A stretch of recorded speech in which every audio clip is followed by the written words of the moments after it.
নমস্কার, আমি বিনয় শাস্ত্রী। আশা করি ঈশ্বরের কৃপায় আপনারা ভালোই আছেন। আজকে আমার ভিডিওর আলোচ্য বিষয় শুক্রের গোচর ফল নিয়ে। আপনারা জানেন যে আগামী 1 আগস্ট শুক্র তার নিচ স্থান কন্যা রাশিতে যাচ্ছে এবং এখানে 2 সেপ্টেম্বর পর্যন্ত থাকবে। তাহলে এই যে দীর্ঘ মোটামুটি 1 মাস বৃশ্চিক রাশি বা লগ্নের উপর কীরূপ ফল প্রদান করবে। তাই বৃশ্চিক রাশি বা লগ্ন সাপেক্ষে এই শুক্র একাদশে নিচস্থ। আবার এই শুক্রের উপর বক্রী শনির দৃষ্টি, আবার মঙ্গলের চতুর্থ দৃষ্টি, ফলে শুক্র কিন্তু অনেকটা পীড়িত হবে। তাহলে এই পীড়িত অবস্থায় আবার নিচস্থ এই শুক্র বৃশ্চিক রাশি বা লগ্নের উপর কেমন ফল প্রদান করবে। দেখুন, প্রথম হচ্ছে এই বৃশ্চিক রাশি বা লগ্ন সাপেক্ষে একাদশ স্থান, উপচয় স্থান, এখানে কিন্তু শুক্র তার মিত্রক্ষেত্র নিচস্থ হলেও বেশ ভালো উপচয় স্থান। তৃতীয়, ষষ্ঠ, দশম, একাদশ উপচয় স্থান। আবার তার উপরে মঙ্গলের দৃষ্টি, চতুর্থ দৃষ্টি, তাহলে শুক্রকে পীড়িত করবে। আবার বক্রী শনির সপ্তম দৃষ্টি একাদশের উপরে, তাহলে শুক্র এখানে বেশ পীড়িত অবস্থায়। তাহলে বৃশ্চিক রাশি বা লগ্নের উপর কী প্রভাব? প্রথম হচ্ছে যে আয়ের দিক থেকে কিন্তু বেশ ভালো, এখানে আয় হবে, বেশ আয় হবে, আয় উপার্জন যথেষ্ট ভালো হবে। আবার যারা গৃহ পরিবর্তন করতে চাইছেন তাদের গৃহ পরিবর্তন এই সময় হবে, সেটা ভাড়া বাড়ি হোক বা এক স্থান থেকে অন্য স্থানে গৃহ করে চলে যাওয়া হোক, এটা কিন্তু যথেষ্ট হবে, পরিবর্তন এই সময় দেখা যাবে। আবার লগ্নের একাদশে হওয়ায় সাকসেস আসবে, কিন্তু সেখানে অনেক বাধা বিপত্তি, অনেকটা ঝঞ্ঝাট ঝামেলা, তারপরে স্ট্রাগলের পরে সাকসেস। কিন্তু শুক্রদেব মূল কালপুরুষের দ্বিতীয় স্থানের অধিপতি, তারপরে ধনস্থানের অধিপতি, তাহলে অর্থ কিন্তু আপনাকে দেবে। এই শুক্র একাদশে উপচয় স্থান এবং সর্বোচ্চ উপচয় স্থান, এখানে কিন্তু শুক্র বেশ ভালো ফল দেবে, বিশেষ করে বৃশ্চিক রাশি বা লগ্নের উপরে। আবার যারা প্রোডাক্টিভ ব্যবসা করেন, হাতের কাজ করেন, লেখালেখির কাজ করেন, তাদের কিন্তু ভালো, তাদের ডেভেলপ হবে নিচস্থ হলেও। এই শুক্র শ্বশুরের কাছ থেকে কিছু পেতে পারেন বা তার যে কোনো সাহায্য, যে সমস্ত বন্ধুর সঙ্গে সব সময় ওঠা বসা, খুব কাছের বন্ধু, দুবেলা দেখা হয়, সেই সমস্ত বন্ধু আপনার কাছে লাভবান হবে। এছাড়া যেগুলো দূরের বন্ধু, তাদের কাছে কিন্তু খুব একটা ভালো হবে না। মাতৃদেবীর শরীর স্বাস্থ্য নিয়ে যথেষ্ট টেনশন থাকবে। এখানে শুক্র খুব ভালো সব জায়গাতে দেখানো যাবে না। যারা পড়াশুনোর ব্যাপারে ভালো, কাদের ভালো? যারা টেকনিক্যাল লাইনে পড়াশুনো করে, যারা সায়েন্স নিয়ে পড়াশুনো করে, তাদের ক্ষেত্রে ভালো। এই শুক্রের ওপর যেমন শনির দৃষ্টি আছে, তেমনি শনির ওপরেও কিন্তু শুক্রের দৃষ্টি আছে, তাহলে পঞ্চমে দৃষ্টি পড়ছে। আবার এদিকে মঙ্গলের দৃষ্টি, ফলে প্রেম প্রীতির ব্যাপারে সাফল্য হবে, কিন্তু সেখানেও কম বেশি ঝামেলা থাকবে। মানে এক কথায় ঝামেলা ঝঞ্ঝাট ছাড়া খুব একটা ডেভেলপমেন্ট আপনারা স্মুথলি পাবেন না। একাদশ শুক্র অবশ্যই ভালো, আয় উপার্জনের ক্ষেত্রে যথেষ্ট ভালো, কিন্তু সে তো পীড়িত, তাহলে ঝঞ্ঝাট ঝামেলা বারবার আসবে। ভাগ্যের প্রতিষ্ঠা হবে।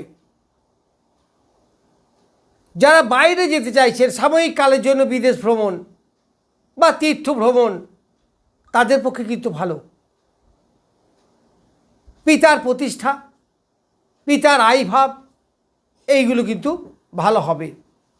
দ্বাদশপতি শুক্র একাদশে, তাহলে আয়ের সঙ্গে ব্যয়, এই সময় আপনাদের হিসাব করে চলার সময়। অতিরিক্ত ব্যয় অবশ্যই ভালো হবে না, সেদিকে কিন্তু অবশ্যই লক্ষ্য রাখতে হবে। তবে দশম স্থানের পক্ষে ভালো, দশমের দ্বিতীয়, তাহলে এখানে দশমের ডেভেলপ হবে, কর্মের ডেভেলপ হবে। তা কর্মের ডেভেলপ হলে তবেই তো আপনার আয় বাড়বে। আয়ের জায়গা মোটামুটি ভালো, কিন্তু প্রেম প্রীতির ব্যাপারে, সন্তানের শরীর স্বাস্থ্যের ব্যাপারে একটু আধটা ডিস্টার্ব থাকবে।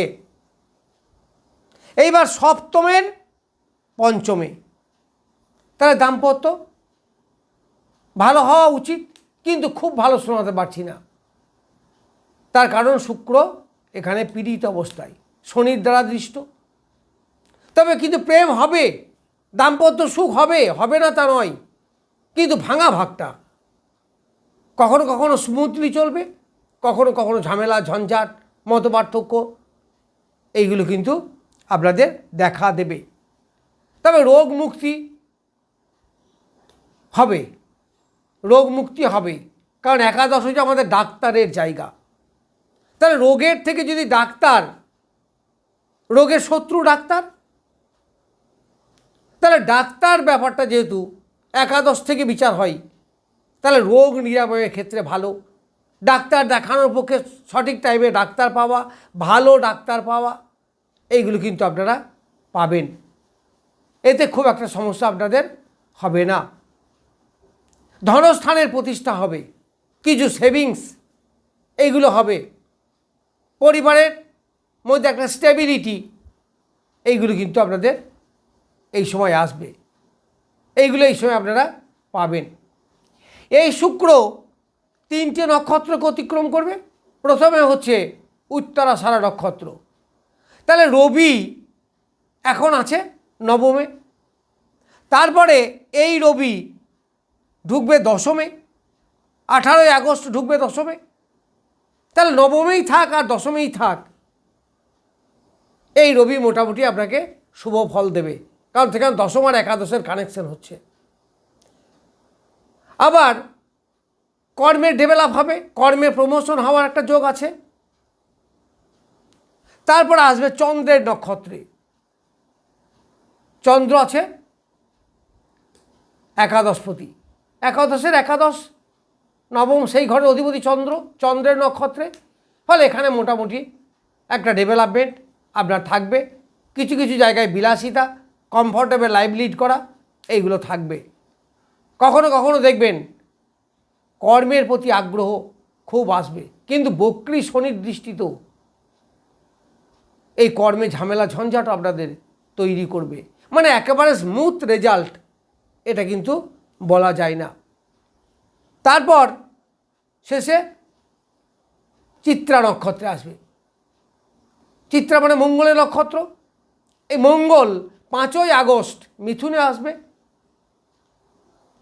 তার মানে আপনাদের রাশি বা লগ্ন সাপেক্ষে অষ্টমে।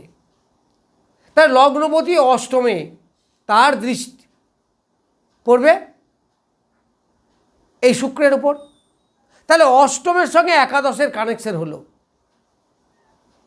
তাহলে অষ্টমের বিপদ ঝামেলা ঝঞ্ঝাট, কিন্তু এর মধ্যে সাডেন উপার্জন, শেয়ার মার্কেট, লটারি, এই সমস্ত জায়গা। যারা পিএইচডি করছেন, হায়ার এডুকেশন আছেন, তাদের অনেকটা ভালো হবে, অনেকটা ডেভেলপ আপনারা এই সময়ে পাবেন। এই শুক্র সপ্তমপতি, আবার সপ্তমপতি হয়ে সপ্তমের পঞ্চমে, তার মানে দাম্পত্য স্নেহ ভালোবাসা প্রেম প্রীতি এগুলো বাড়বে। যারা ব্যবসা করেন, ব্যবসায় ডেভেলপমেন্ট হবে, কারণ শুক্র শনি দুটোই কিন্তু বৈষয়িক গ্রহ। বৈষয়িক মানে বিষয় আশয় দেয় যে সমস্ত গ্রহ, তাহলে বিষয় আশয় আপনার হবে। কিন্তু যেহেতু বক্রী শনির দৃষ্টি এবং মঙ্গলের দৃষ্টি, যার ফলে ঝঞ্ঝাট ঝামেলা বাধা বিপত্তি, নতুন প্রেম হওয়া, মাঝে মাঝে বা প্রেমে ব্রেকআপ হয়ে যাওয়া, এইগুলো কিন্তু আপনাদের দেখা যাবে। যাই হোক, আমি বৃশ্চিক রাশি বা লগ্নের উপর শুক্রের প্রভাব সম্বন্ধে কিছু বললাম। নমস্কার, আজ এই পর্যন্তই।